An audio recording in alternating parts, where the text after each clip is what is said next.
Jake, I'm surprised we didn't get any questions about our office. How's it going? How's it been? Nothing. I think it was because of the updates via TikTok. Oh. Did you guys see enough on TikTok that you didn't need any updates at all? You're welcome. All right. So what is the real question? The real question. So there are two today. The first question is, how do you keep on believing when you're not getting the result? So when you have to go through that disappointment, you're like, I think this is the way it's going to be. I'm believing for A. It's not going to be B. I'm believing for A. And then time unfolds and it was B. Finding out what you're believing for. Is it in your control, or are you believing for something that's out of your control? I think that's a good place to start, because before I would do this work, I would try to believe in something that I had zero control over. And so I was getting disappointed a lot. When I started to ask myself, okay, what do I have control over? Now, what result do I want to believe in? Then I got to choose my belief from a place of empowerment, not from a place of powerless, like feeling like the victim. What belief offers me is peace. It offers me the ability to show up without needing the result to be there yet, and give my 100%, have a good attitude, enjoy the process, and continue to take the next step. If belief was not available, or when, I'll say, belief isn't available, my journey becomes miserable. I am feeling defeated and hopeless. It makes everything feel harder than it has to be. Mm-hmm. What about you? I go a little different with it. I borrow from that and I have a little different take, as we often do. That's true. I agree that it's important to be aware of what you're in control over, but I always come back to the idea that the only thing I have control over is my attitude and effort in the present. And there's literally nothing else. Yeah. And so if I'm trying to believe about something in the future, I automatically have no control over it, because it's only my attitude and effort in the present is all that I have control over. And so when I look at it, what I like to believe a little bit boldly. I have a relationship with disappointment where to me it confirms that I was believing. And so I actually am kind of willing to pay the fee of occasional disappointment in order to have the experience of believing. Because believing, and that's where I agree with you 1,000%, believing helps me show up my best in my attitude and effort in the present. Mm-hmm. And so my belief, even though it's about the future, right? Its purpose is for now. Because when I get to the future and I find out that things did or didn't go the way I thought, my belief actually now has no purpose. Mm-hmm. Because now I have knowledge. Right? Yeah. And belief is only necessary until I have knowledge. So that's the way I look at it. It's about the future, but it's for the present. So it being right or wrong is less interesting than how willing I am to believe it. Yeah. If you're building your belief, you don't just have belief. It's something that we build and that we practice. When you're in that place, are you ever tempted to not lean into feeling so disappointed? Like to back off on my beliefs so that I won't be so disappointed? Yeah. Yeah, definitely. And sometimes I do. I definitely am not perfect at believing. Mm-hmm. But I do have an understanding of believing. I like my own story about believing. And I know that's all it is. That Whit's got a story, I've got a story, you've got a story, everyone's got a story about what believing is, how to do it, and where it fits in. I like my story. Mm-hmm. I still mess it up, but I like it. So if I look into the future and I think that seems unlikely, and I get caught up with likely, and I get caught up with truth, and I get caught up with what is or is not going to happen, I like to remind myself that it's not about then. It's about now. And so that's sort of my practice, I guess, because yes, I absolutely do get scared of the disappointment I'm going to feel and then tend to back off on my belief. And then I don't show up as well as I want in the present. Not that that guarantees or denies the outcome, because it doesn't, but it's the way I want to show up on the way there. Yeah. And the other cool thing about that, thanks for sharing that, because I think that's super helpful for everyone.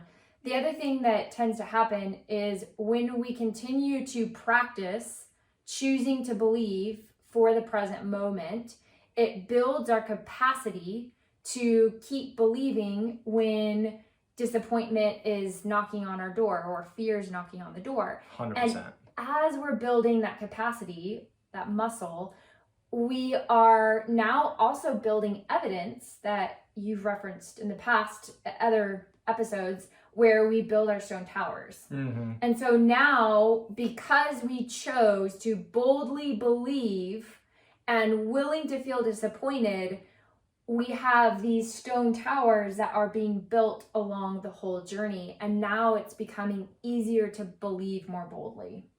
Yeah, it's a great way to put that. And I love that you said chose to believe boldly. And like you're saying, you're building this capacity and knowing why you're choosing. You're choosing because of the towers in the past and how you can show up in the present. I'm choosing. I may be right, I may be wrong, but I'm choosing, and I know why. It's because it brings my best self to the present. Yeah.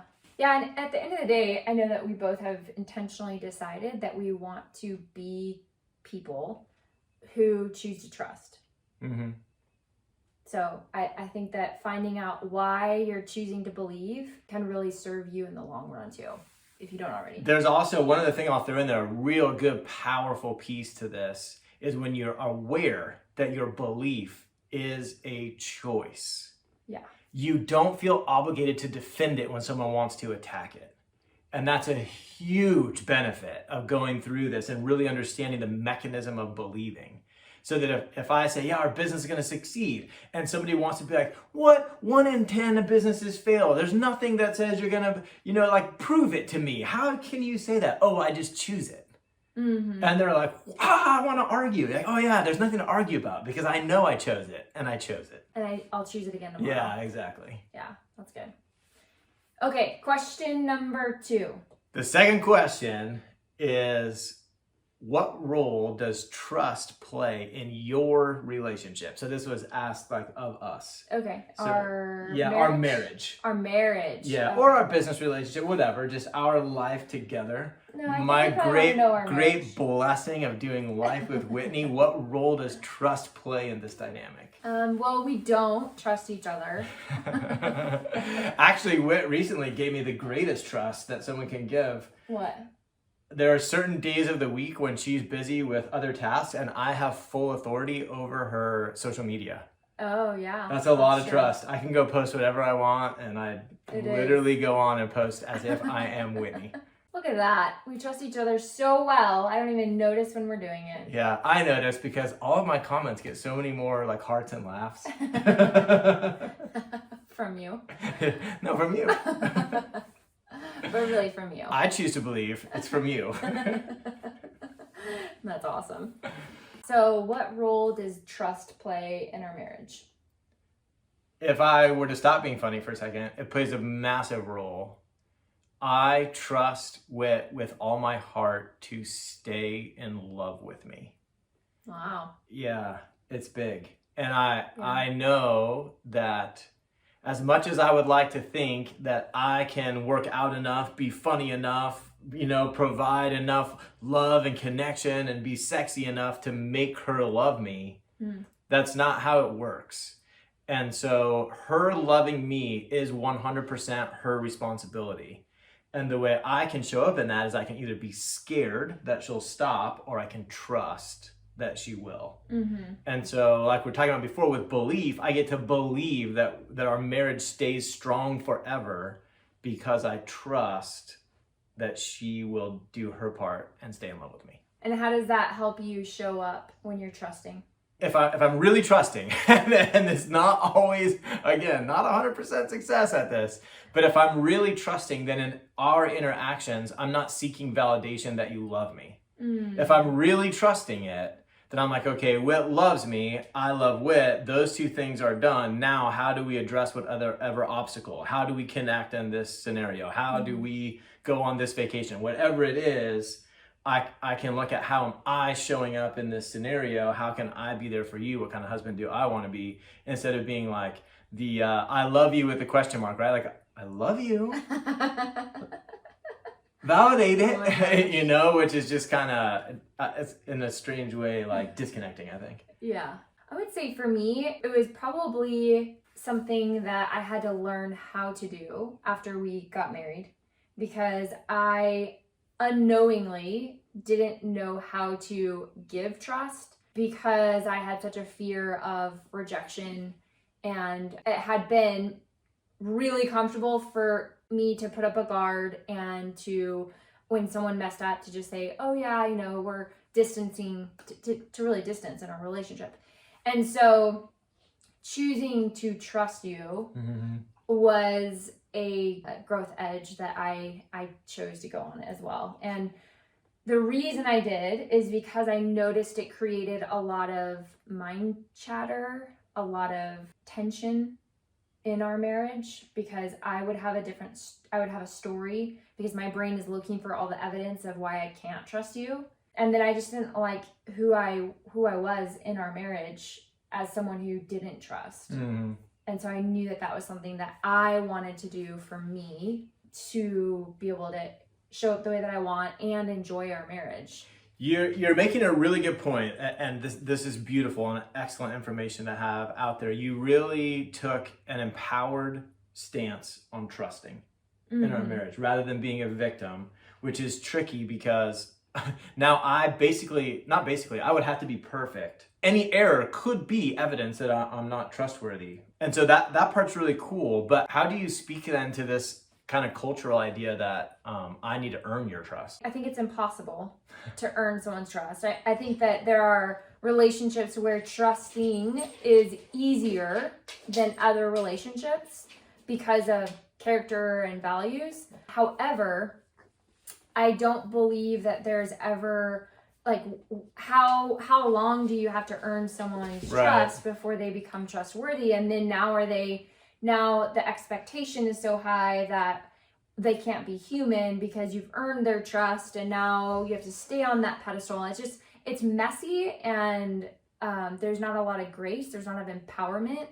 And really what I learned doing it the wrong way is that I was giving my power to you, so I couldn't take responsibility for me not trusting you, because it was so easy to blame. But my experience was awful. Yeah. Which I didn't enjoy. I didn't like. That is a polarizing view. I'm very curious to hear what people think about that. That trust is a decision that is created 100% on the part of the truster, not something that is earned by the person being trusted. Now, does that mean you need to trust everybody?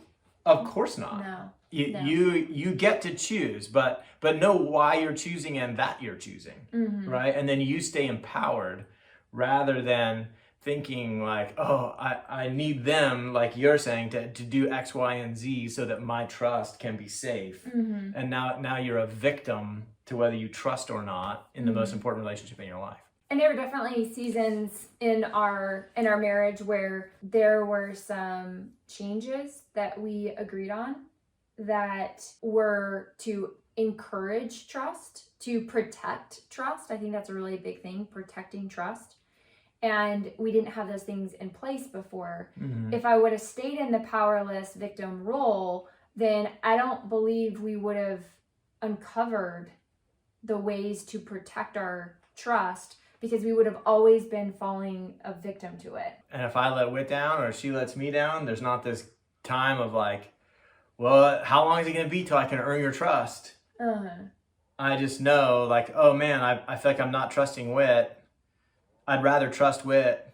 Okay, I'm going to trust Whit. Like, it's not really anything in terms of her. Yeah, and I think on the more serious notes, if you were to cheat on me or if I were to cheat on you, more of the like heavier things opposed to like, hey, you said you were going to do something and you didn't, it would require time to maybe grieve and process emotion.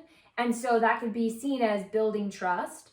But at the end of the day, we get to choose, and there's no right or wrong way. The truth is, the bottom line is, the math is, my potential of having an affair tomorrow is not affected by whether or not I had an affair yesterday. It is Whit's choice to trust me is her choice. She can either think I am or think I'm not.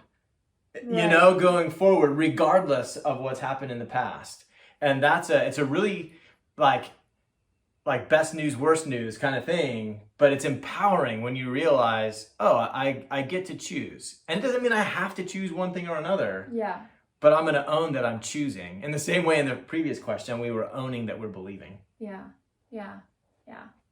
Really good questions. Hey, thanks for watching this episode of Ask Steadfast. Whit and I are super excited to use this avenue to sort of spread our message. And so it would mean a ton to us if you'd subscribe to this channel. Additionally, if you have any questions you'd like to see addressed in future episodes, whether serious or funny, we'd love to see those in the comments. So leave that in the comment below, and we'll see you in the next one.